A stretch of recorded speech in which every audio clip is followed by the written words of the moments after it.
Porn-induced ADHD. How watching porn messes with your ability to focus. I'm Dr. Trish Leigh. Let's break it down. In this video, we are going to discuss three things. Number one, what is ADHD truly, and how watching porn creates the symptoms of real organic ADHD and how it differs. Number two, what happens in the brain of a person with true ADHD versus what's happening when you consume pornography and how it creates a brain pattern similar yet different from true organic ADHD. And number three, how to heal porn-induced ADHD. Okay, number one, what is ADHD really and truly? Okay, ADHD is a neurodevelopmental disorder. So what that means is neuro coming from your brain pattern. We know, and there's thousands upon thousands of studies that show that ADHD is, in fact, the use of too much slow brain processing speed in the brain. So it's called theta. Theta is slow speed. And when your brain is using too much theta, your brain's basically falling asleep at the wheel. During the day, your brain is trying to fall asleep. So it needs constant stimulation to stay awake. Theta is supposed to be engaged at nighttime when your brain is falling asleep so that it can get into and stay in the ideal world, in the sleep cycle. But when theta's cranking all day long, it's difficult to focus, it's difficult to maintain attention, executive function or organization, planning, small steps towards big picture thinking, very difficult for someone whose brain is using too much theta. At the same time, beta, the perfectly fast speed in the middle, might be used too low. So the biomarker for ADHD is a high theta to beta ratio. Too much theta, sometimes not enough beta. Neurodevelopmental, that's the neuro piece. Developmental means it's organic. You are born with a brain pattern that is using too much theta. And we know that it has a quote unquote genetic component to it. To me, it's familial. Brains don't fall far from the tree. So if your mother or your father has an ADHD brain pattern, you don't have to, but you may have an ADHD brain pattern too. It is familial. It runs in family lines, as does addiction. But it runs in family lines and your brain is running slow like your mother, your father, or one of either of them or both of them. So that's what ADHD is. It's neurodevelopmental. There is no such thing as adult onset ADHD. Don't believe me? Look it up. Go on to Google right now. It is not an adult onset disorder. It's not a thing. It does not come on in adulthood unless you are doing something that creates a brain pattern very similar to that of the neurodevelopmental, you were born with it, brain pattern, which is porn-induced ADHD. Now we know that there's porn-induced erectile dysfunction. Nobody's thought about porn-induced ADHD. Now, I talk to thousands upon thousands of people who struggle with pornography consumption. So many of them tell me that they went to their doctor because they think they are getting ADHD. Not a thing. You can't get ADHD. They think they are developing ADHD in adulthood. You don't develop ADHD in adulthood unless you are doing something that is sapping the power from your brain. So we also know about organic true ADHD, that this area in the brain right up here, up in the prefrontal cortex in the frontal lobe, that is the area for attention. So this is where attention and focus comes from. Frontal lobe, prefrontal cortex. We also know from the science on pornography consumption that when you watch pornography, it drops out activity in your frontal lobe. And what drops out activity means is, number one, it lowers power. Number two, it creates slowness, too much theta. So when you watch porn, your brain slows down and it creates too much theta, the biomarker for ADHD, porn-induced ADHD. Then your ability to focus decreases, your memory decreases, working memory's up here too, your ability to hold information in your mind while you're working with it, your ability to attend, your ability to stay focused on a task. I know people who used to be able to drive long distances and now can't anymore. Driving for any amount of time, difficult, because their brain can't stay on task and can't stay tuned and use all the executive function and all of the thinking and spatial awareness and all of the skills that you need to do to drive long distances. So many people I talk to can't study. They're in college and they can't study. They can't take tests. They can't attend in the classroom. People in the work environment can't get their work done. They're distracted. Porn-induced ADHD. Now, let's move on to number 2.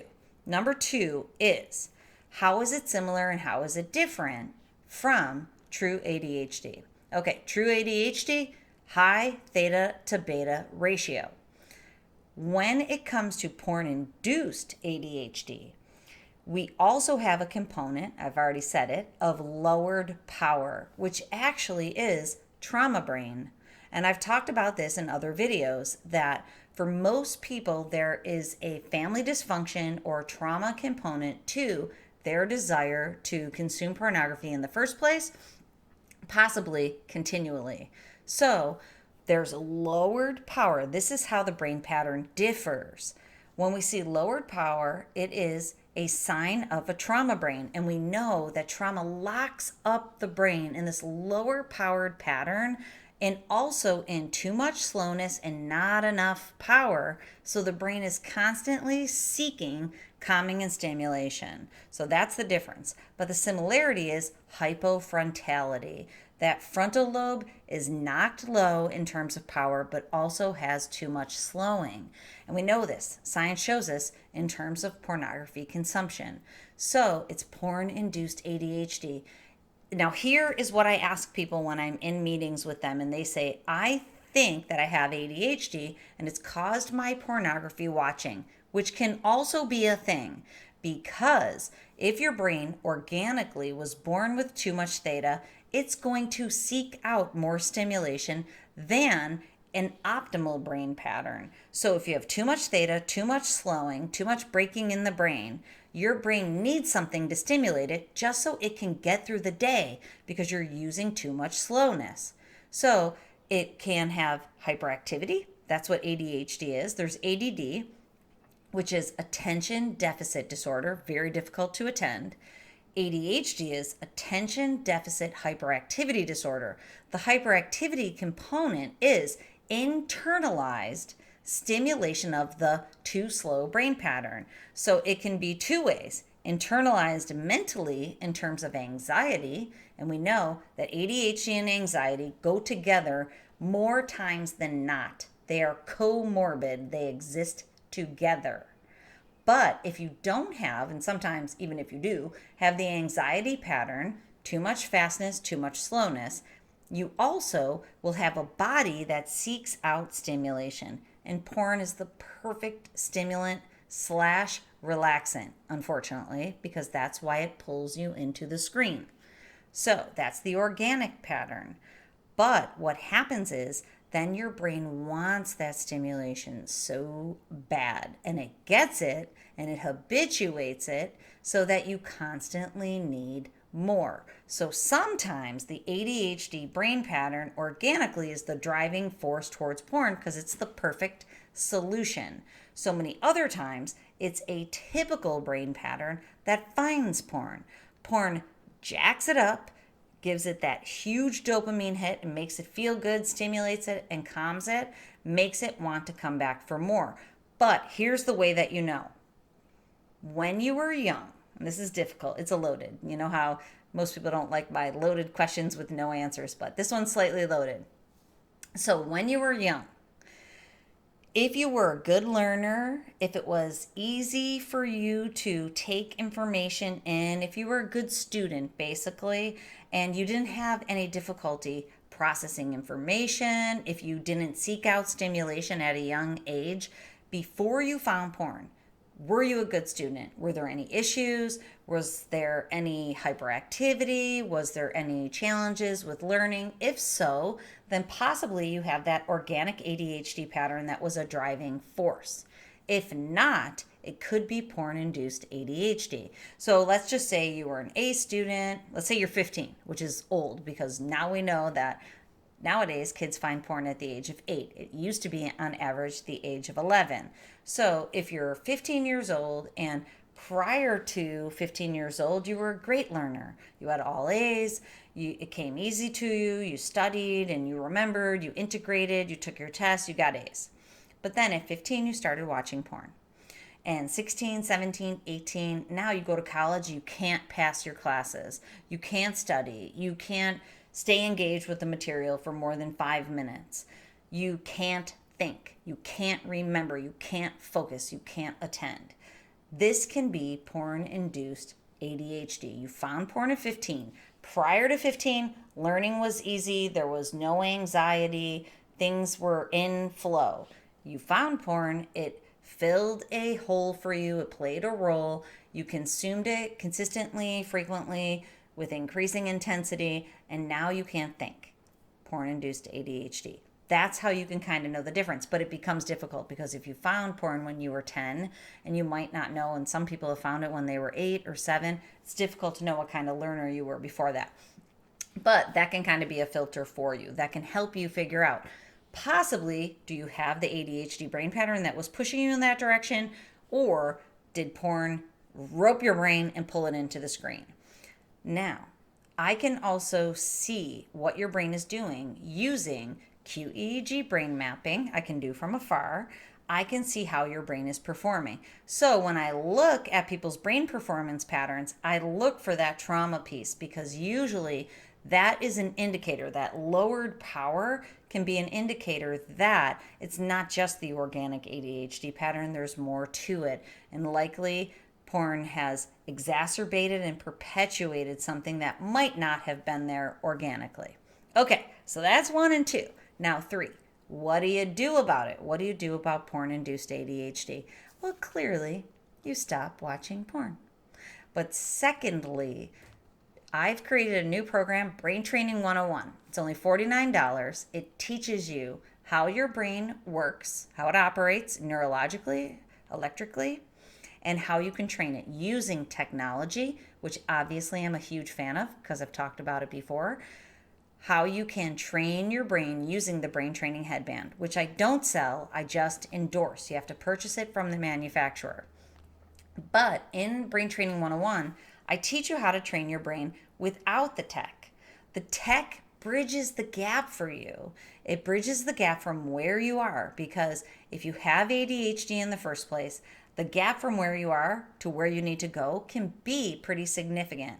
At the same time, if you have porn-induced ADHD, that gap can be big in and of itself. And if you keep watching porn, that gap is widening on a daily basis. So the headband closes the gap for you and it brings you closer to what you want to create in your life. Now, why is this important? Because if you're using the unhealthy brain pattern, and I know that there's, talk on neurotypical and neurodiversity, and I'm totally into it. We're all neurodiverse. There's like literally nothing that's normal about anybody. There's within normal limits, and even that I barely buy into. So yes, we're talking about neurodiversity, but there's brain patterns that lead you towards your full potential. There's brain patterns that hinder you from accessing your full potential. The ADHD brain pattern most times creates struggle for people. And I feel for people like that. And I help people like that. I have been for decades. So I know that, neurodiversity aside, that there's brain patterns that can create challenges for you. And those brain patterns can be changed through technology and through brain training, using tech, bridging the gap, and then being able to do it yourself in the end with no tech, but you still have the tools. So That is the solution of closing the gap for you. You have to start training your brain. How do you do it? Number one, get the Brain Training 101 course. $49. In it, you have to purchase, if you want to use the tech, you need to purchase the headband from the manufacturer, but in that program is a 15% off discount to get that headband. Then, when you're in the program, you learn how your brain works, you learn how to make it work better, and in the end, you learn how to use internal tools in terms of meditation. And meditation is not religious, it's neurological. You learn to calm your brain down so that you can get it into the zone of calm focus so it no longer needs to be calmed and stimulated. That's how you access your optimal brain pattern for optimal functioning and optimal life performance. You can tap into your purpose in your work, in your relationships, and in your hobbies. That's what I'm here for. I want that for you. And I'll tell you, I want it for you personally and individually, but I want it for this massive ripple effect of positive change that we can make together. If you tap into your full potential, all the people that are in your world, their brains will attune to yours. You'll learn about this in Brain Training 101. Their brains will attune to yours. Everybody will become calmer and more focused. Ripple effect of positive change. That's what I'm here for, to change the world one brain at a time. And then through this massive ripple effect, together, we can really make a big impact. You can leave the screen behind, get on purpose in your work, start having amazing relationships. I know so many of you out there want to find a mate or a partner. They're there for you, but you have to tune up your energy first. You have to become attractive. You have to become healthy, and then you'll draw them to you. It's part of the journey, and you can have that. When you tap into your hobbies and you have some fun, life's better. You're in the zone. That's what I want for you.